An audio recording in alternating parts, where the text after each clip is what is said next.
Good morning, y'all. So, guess what we finna cook? Some red beans. I asked my baby what he wanted to eat earlier this week for today, and he said he wanted some red beans and rice and some fried chicken. Hadn't decided if I was gonna do the fried chicken yet, but I am gonna do the red beans. So my red beans have been soaking overnight. So I'm just about to strain and rinse those.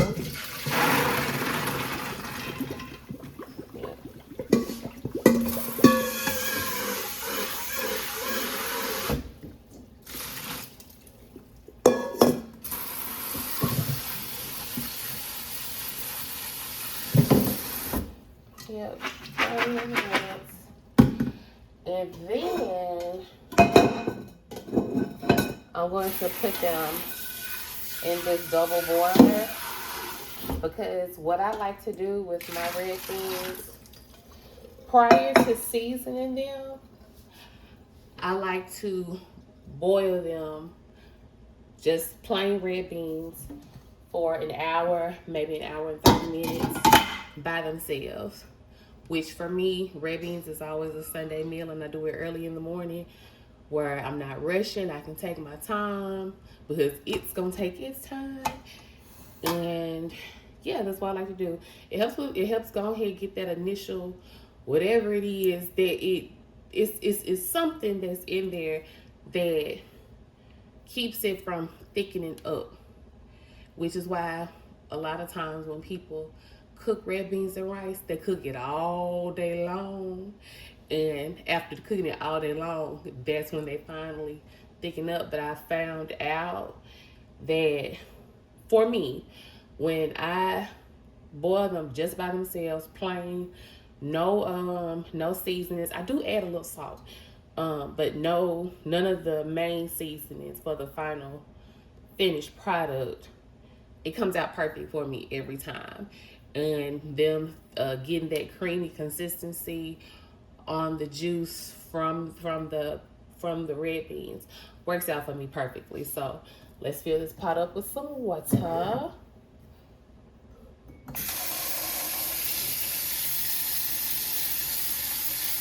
Okay, y'all, so as you see, I have filled it up with water. Brought my pot over to the stove. I'm going to put some salt in there.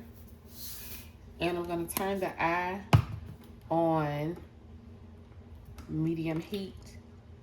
Put it on medium heat. Put the lid on it, but I'm going to crack it and just let it do its thing. And we'll come back, like I said, in about an hour, hour and a half, and we'll check on them. Okay, y'all, so as you see, they have cooked down. The water has cooked down, and this is what the beans are looking like now. Trust the process, trust the process. So we're about to pour this water out, and then we're gonna saute our vegetables. Okay, y'all, so we've drained off the beans, and so now I'm gonna add a little olive oil to the pot, and we're gonna add some butter to the pot because we are about to saute our vegetables and our sausage all in here together. So the vegetables that we have are red bell peppers, got us some onions,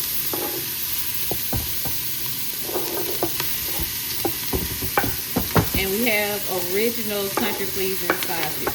Right now, I've only done half the packet of sausage. Oh, okay.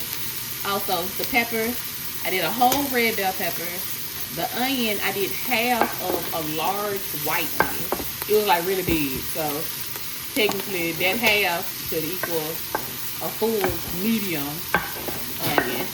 And then, like I said, I'm just doing half of one packet of country pleasing sausage. I'm gonna add the rest of it later because I like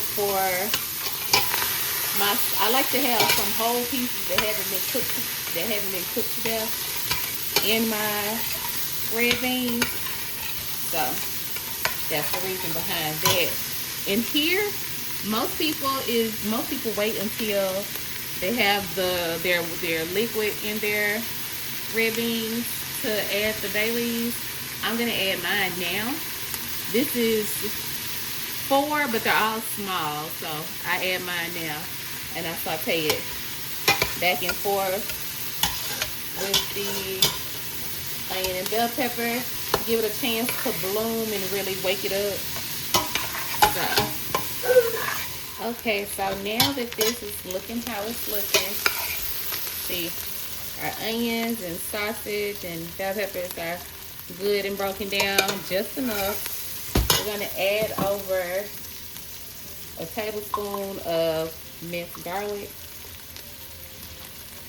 I didn't add it in earlier with this because we don't want our garlic to burn. Because if it burns, then it's gonna be nasty. You gotta start all over again. I don't know about y'all. I ain't got no sauce like that. Not for no sauces. Not be wasting no sauces. So let's saute that back and forth. Now we're gonna add our beans back over in there.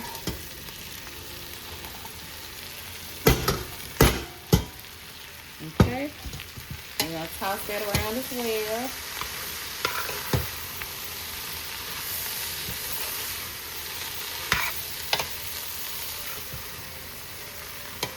Okay, and here is where we're going to add our water.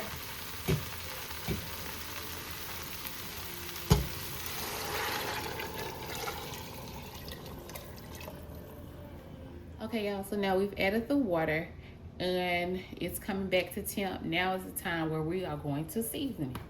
We're going to use some Total Seasoning. I need to take the lid off of this thing. There we go. And we are going to add some garlic powder. Going to add some onion powder. We're going to add some black pepper. Going to add some red pepper flakes. We're going to add some parsley.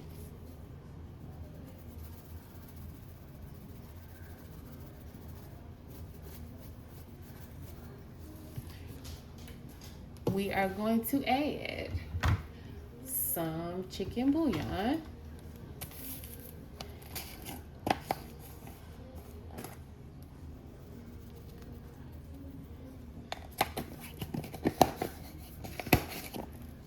And we're gonna add a secret ingredient. And we're gonna add a secret ingredient, shrimp and crab boil. Now, my ex-mother-in-law is who taught me how to make red beans and rice. And her mother-in-law, who is now deceased, loved her to pieces, loved old mama, loved her. That is who taught her. If she didn't teach her, she at least helped her tweak it to get it right. That crab boil, it got some kick to it, but it's like if you're having some red beans and rice and you're like, it's missing something, especially if you have that Louisiana flavor in your mind, add some Zatarain's shrimp and crab boil to your red beans and rice. Game changer. So now we just gonna let this cook low and slow, and we'll come back to it. Okay, and before I forget, one other thing that I'm gonna add in here is some gumbo filet. This is going to help with the thickening of the broth of it, and it doesn't have a flavor. It doesn't have a flavor at all. If you add too much, if anything, it'll give it like a earthy flavor.